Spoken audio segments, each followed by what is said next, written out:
നമസ്കാരം.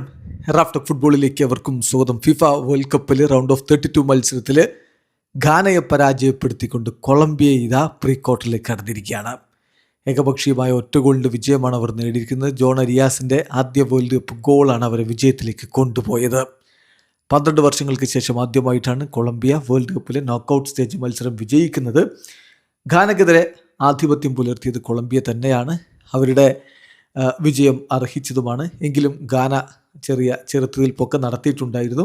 അവരുടെ goal keeper ശരിക്കും പറഞ്ഞാൽ ഒരു ബിസി ബോയ് ആയിരുന്നു എന്ന് പറയേണ്ടി വരും. ഘാനയുടെ ഗോൾ കീപ്പർ മത്സരത്തിൽ കൊളംബിയയുടെ മുന്നേറ്റങ്ങൾ നയിച്ചുകൊണ്ട് ആദ്യ 11-ൽ ഹാമേസ് റോഡ്രിഗസും കൊഡോബയും ലൂയിസ് ഡയസും ജോൺ അരിയാസും ഫ്യോററ്റയും ഒക്കെ ഒരുമിച്ച് അണിനിരന്നു. മറുഭാഗത്ത് അയുവും വില്യംസും സെമന്യോയും ഒക്കെ ചേർന്നുകൊണ്ടാണ് ഘാനയുടെ മുന്നേറ്റങ്ങൾ നയിച്ചത്. കളിയുടെ 14-ാമത്തെ മിനിറ്റിലാണ് ജോൺ അരിയാസിൻ്റെ ഗോൾ പിറക്കുന്നത്. ആ ഗോളിന് കൊളംബിയ ലീഡെടുത്തു. ആദ്യ പകുതി അവസാനിക്കുമ്പോൾ അവർ ഏകപക്ഷീയമായ ഒരു ഗോളിന് മുന്നിലായിരുന്നു.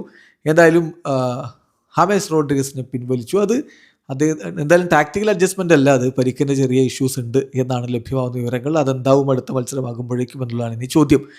രണ്ടാം പകുതിയിലും നിരവധി അവസരങ്ങൾ കൊളംബിയക്ക് ലഭിച്ചിട്ടുണ്ടായിരുന്നു, പക്ഷേ പന്തുവലയിലേക്ക് എത്തിക്കാൻ കഴിഞ്ഞില്ല.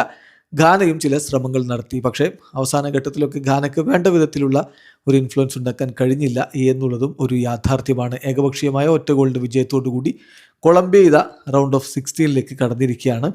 കൊളംബിയയുടെ റൗണ്ട് ഓഫ് 16 മത്സരം വാൻകൂവറിൽ ജൂലൈ 8 പുലർച്ചെ ഇന്ത്യൻ സമയം 1:30 സ്വിറ്റ്സർലൻഡിനെതിരെയാണ്. വീഡിയോ അവസാനിക്കുന്നു. ഫുട്ബോൾ ലോകത്തെ കൂടുതൽ വിശേഷങ്ങളുമായി റാഫ്റ്റോക്സിൽ എത്താം.